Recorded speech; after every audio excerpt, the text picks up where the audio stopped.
Darkness gathers at the Bar Harbor Club. This historic property stands on West Street overlooking Bar Island. The restoration of Bar Harbor Club is truly impressive. From the gas lights at the covered entranceway to the hand-carved staircase in the front hall. But gilding and polishing cannot wipe away a history of injustice, horror, and mystery. Along with beautiful views and a palatial facility, the Bar Harbor Club contains a native terror. Certainly, the old club has left behind a ghostly trace of dazzling wealth and shameful elitism. The groundbreaking ceremony took place in 1929, on the eve of the country's worst financial crisis. Yet, the club still opened its doors the next July, and a grand opening of festivities that included a lavish costume ball inspired by the Arabian Nights. The club offered the best in swimming and tennis on the island. From a balcony over the vast pool, musicians played chamber music while waiters served patrons and doormen kept everyone else out. Some of the country's wealthiest families belonged to the Bar Harbor Club, but no amount of money could buy a membership. One had to be nominated by 2 members and then go through a screening process. Only rich white Protestants need apply.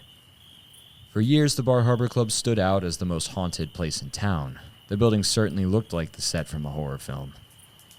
In ruins, the club sat empty for nearly 2 decades. After the Great Fire of 1947, the character of the resort town changed for a time, but the club limped on bravely, growing more tattered and faded until it finally closed in the late 1980s. Although purchased in 1992, the club was not renovated and reopened for 13 more years due to zoning disputes.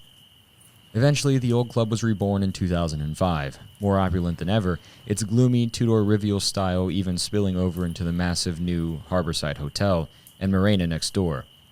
Lovely as it is today, the Bar Harbor Club still retains its ghostly atmosphere in the minds and memories of town residents who recall its long days of abandonment. Tales of murder have certainly darkened the aspect of the old place. When it was empty and in ruins, the club was often the setting for underage drinking. A hole in the chain-link fence near the sandbar gave anyone access to the confines of the wildly overgrown property. From there, intruders ventured up past the maze of the old pool to the crumbling clubhouse.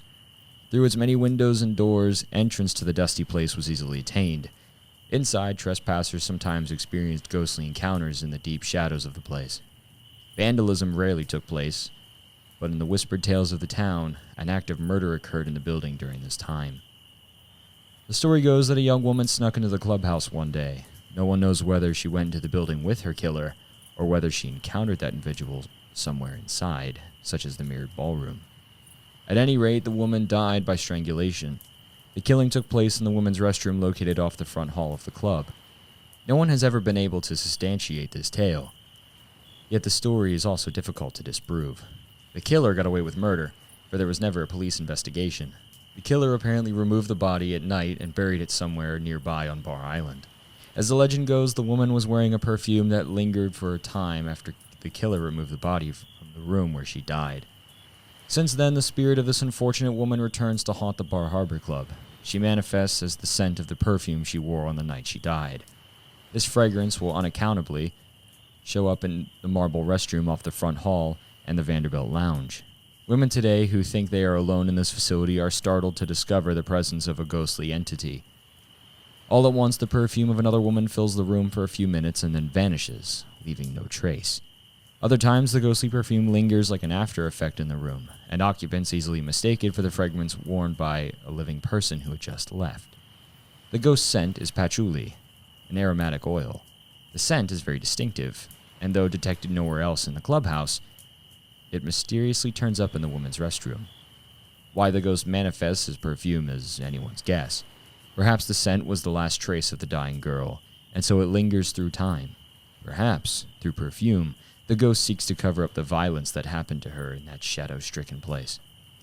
While the tale of murder lives on, Bar Harbor Club has been subject to a number of wild stories. Though most of these accounts have no factual basis, they are disturbing in that each of them singles out the club as a place of dark forces. In fact, no other famous landmark from the town attracts so many horrifying ghost stories. In one lurid tale, the old clubhouse was the setting for the accidental death of a homeless man who broke into the club when it was closed for the winter. He was once a member of the club's elite, but had lost everything in the stock market. In one of the rooms, he turned on a light before drifting off to sleep. During the night, hypothermia set in and turned him into a frozen corpse. The legend goes that to this day, a light is kept on in that room, Otherwise, the ghost will manifest as the sounds of moans and breaking glass. This story is pure fabrication. Another tale in this category involves a young boy who drowned in the original swimming pool, which has since been filled in. Supposedly, the boy's wispy spirit wanders lost in the gardens during the early hours of the morning. Unless the accident happened at the old Bar Harbor Swimming Club, which stood on the grounds, then the story of the boy's death is untrue, for no one has ever drowned in the pool at the Bar Harbor Club. Other tales involve the spirit of a maid, an elderly woman, who died far away but whose spirit returned to haunt the old site's servants' quarters and float through the grand rooms as if she still worked there. Another alleged phantom inspires a feeling of speechless dread. People report a disturbing feeling of being watched in the Rockefeller Ballroom from an invisible presence lurking in the shadows of the stage. Strangely, in all the lore of the Bar Harbor Club, its alleged ghosts are not the privileged founding members, but rather the poor, hapless victims of age, poverty, murder, and accident. These spirits of the unfortunate seem oddly out of place in such a setting of wealth and exclusivity. One cannot help but wonder why the Bar Harbor Club attracts so many ghost stories, and why these ghost stories consistently replay the death of those who are defenseless. There seems to be a deep malevolence built into the structure, or working its way out of the soil. Perhaps the ghost stories from the Bar Harbor Club are best understood as masks, or ways of putting a face on what remains essentially unknown. The earliest white settlers shunned the land where the Bar Harbor Club stands. They referred to the ground near the sandbar as the Devil's Half Acre, meaning that it was cursed with a certain claim to darkness. Later, bitter land disputes left their imprint on the property. In the late 1800s, Native Americans, who had been pushed off most of the island, were living in camps on the present property of the Bar Harbor Club, near the sandbar that leads out to Bar Island. Skyrocketing land values led to the eviction of these Native Americans, who were uprooted from their settlement and relocated to a tent village at the present site of the Bar Harbor Athletic Grounds below Strawberry Hill. On the location of the former Indian settlement, a swimming club rose up at the turn of the century, and in 1929 the whole facility became the Bar Harbor Club. The Bar Harbor Club continues to stand above the sandbar, the Reach, and Bar Island. The terraced grounds and the new pool house are truly spectacular, as is the spa, but intense luxury and elaborate landscaping cannot eradicate the past history of this place and the supernatural lore of the island.